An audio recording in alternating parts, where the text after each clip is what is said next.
Hey everyone, and welcome back to the Upgrading a Complete Bike series, where I start with a brand new complete bike and then upgrade it one part at a time, just as other people may whenever they buy a brand new bike and are just getting into BMX. So far, we've upgraded the brake pads, the cranks, and the forks on this brand new Fit PRK medium.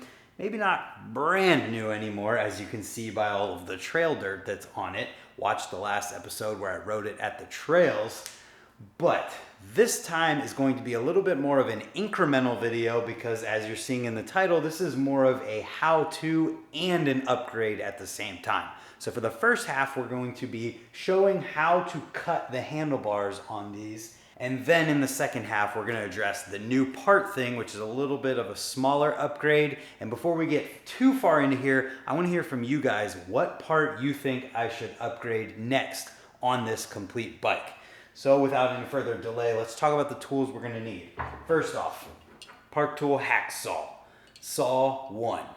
Second off, Park Tool Saw Guide. This is the SG6. This is what allows you to put it onto the bars and then cut it perfectly square with the hacksaw, using this as a guide.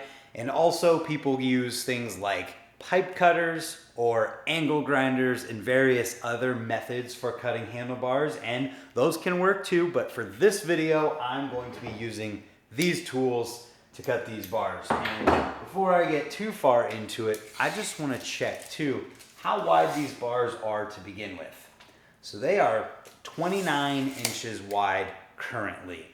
That is an inch and a half wider than the bars that I ride on my everyday bike.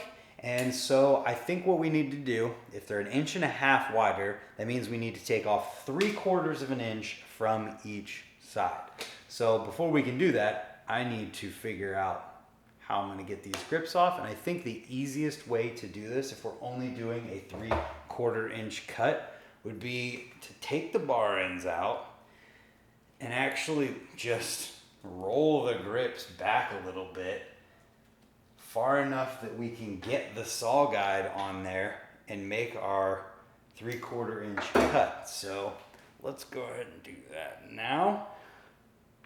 What's funny about this series, there we go, fit bar out, is that you guys could make this completely irrelevant by just voting in the comments that you want me to upgrade the handlebars next, because then that would mean I would need to cut the handlebars that I'm gonna put on it if they're wider than 27.5. So if you wanna do that, feel free. These bars are a little bit lower than the ones that I'm used to riding as well, so I wouldn't be bummed if I had to do it again. All right, so we got a little bit better of an angle here to show you how we mark these bars up for cutting. And while it may be obvious to some, others may not realize yet that when you mark these bars up, if you're trying to cut an entire inch and a half off of these bars, if you cut that off of this side, then that means you have to cut the other side the same amount, and that adds up to 3 inches off of the bars total, which would put our bars at 26. We're going for 27. So to cut an inch and a half off, we need to cut that in half and mark that half on each side. So it's a little bit difficult with the camera here, but we're just going to get this marked up here and find our 3/4 of an inch line and just make a mark. Now, there's our 3/4 of an inch for our mark. Grab the saw guide and then slide the saw guide onto the handlebar.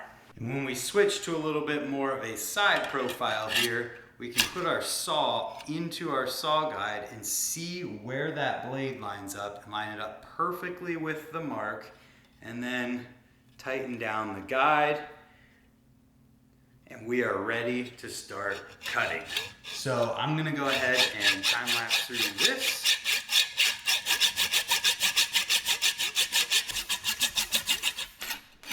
And when you get done, your piece of handlebar will fall off and you can measure it, and that is right about 3/4 of an inch. So we can use this as a template on the other side and mark it to cut them the exact same amount.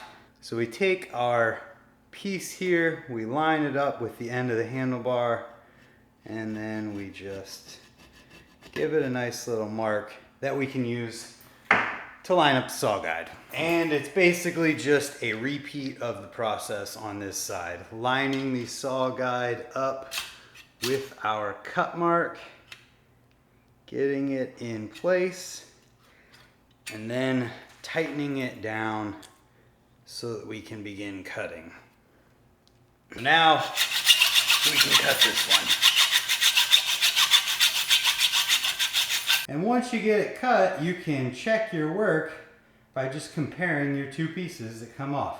And this also is a good visual representation of why you should also file down the ends of your bars whenever you get done cutting them like this, just to make sure nothing gets cut on you. Pop these bar ends back in, get them back in both sides here. Flip our grips back to where they go. And then since I got the grips back on there and slid over, relatively easy actually, I'm gonna go ahead and angle my brake lever back down, figure out where I like the feel of it at, and then go ahead and tighten the Allen bolt on it as well. We'll get the other grip on and come back in just a sec. And there we have it. Bars cut, grips put back in place, bar ends on, and brake lever where I like it. So this should be a bit more comfortable, unless of course you guys leave in the comments that you want me to replace the bars, and then I have to go through the whole process again.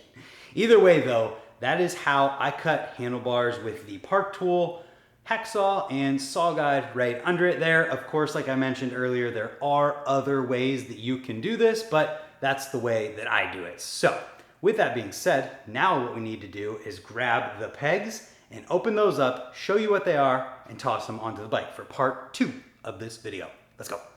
All right, let's get right on to it, opening up these pegs here.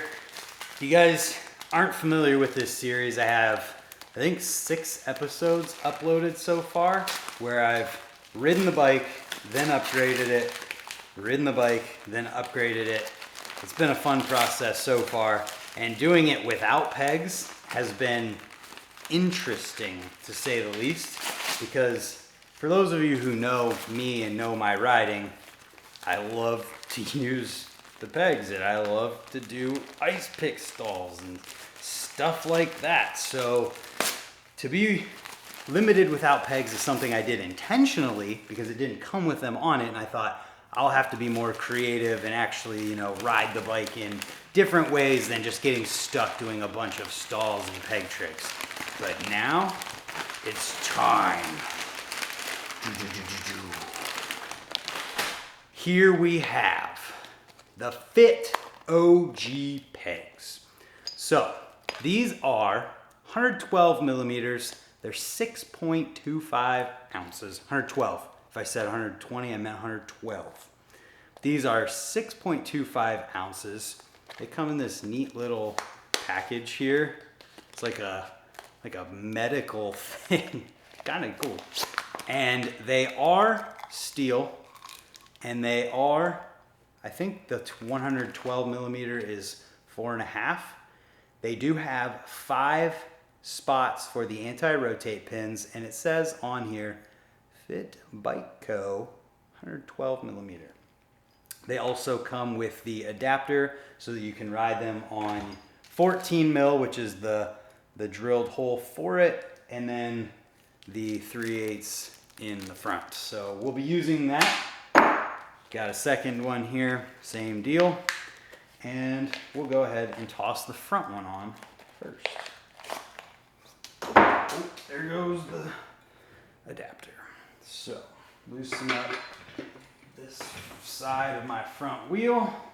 I also intentionally rode the trails before putting the pegs on it because, well, it just made sense, right? All right, so here we have that. Now go ahead, grab our peg, take out the adapter and I'll show you what this adapter looks like for anyone who maybe hasn't seen one before. These are a little bit different than some of the other adapters you can see. So you see it's got the larger spots like a top hat washer, and it's got the smaller area. So we'll sit that on top of the axle nut, slide it on there, and then you can see it's taking up the 14 mil space. So we can ride it on this 3/8 axle. So easy enough in that we're just tightening the axle nut back onto the axle. Make sure that it's centered. Put our anti-rotate pin into the dropout. Make sure our wheel is bottomed out in our dropout. And we now have a front peg on the bike. Oh yeah. So let's move back and do the back peg. All right, peg, Park Tool MQ1. All we gotta do, very simple process. Loosen up this rear axle nut, take it off. We'll take off the washer as well because I'm going to put this washer inside the peg. Grab that, set it on top of the axle nut, just like we did with the adapter. Grab the peg, slide it onto there, and we'll go ahead and tighten it on. And we'll just make sure, yep, the wheel is still pretty centered there. So we'll go ahead and tighten this on here. One thing too, I don't have any hub guards yet for this. I can't remember if hub guards are in my box of parts or not, so we'll have to check on that. But I think it'll be okay for a session until we go ahead and figure that out. So let's just double check. This wheel is still like almost perfectly true. It's kind of crazy. And I also wanted to take a second to just say thank you to S&M and Fit for making this entire series possible. I wanted to do this for years, and now I'm finally able to because of them. And I wanted to let you guys know that if you wanted to buy this bike or these pegs or the forks or anything from Fit or anything from S&M, whether it's a frame, stem, literally anything from either Fit or S&M, you can use the code BRANT, it's on the screen right now on their website, to save 10% and help me out at the same time. All right, so on that note, that is the Fit OG peg, back and the front installed. We got the bars cut. Now I need you, once again I'm reminding you, to go down in the comments and let me know what part we should change out next on this bike. Whether it's the pedals, we already changed the cranks, whether it's the seat and seat post, or the handlebars, or the stem, or the tires. Whatever you think we should replace, even grips, let me know in the comments down below. Let me know what you guys think of this series so far, and hopefully you're enjoying this. Stay tuned for the session. I'm going to have probably tomorrow riding this bike with the pegs at my local skate park, Worcester Skate Park, to do some ice pick stuff, do some peg stuff, and just have fun with this bike. Hopefully we'll see you there. Thanks for watching. Goodbye.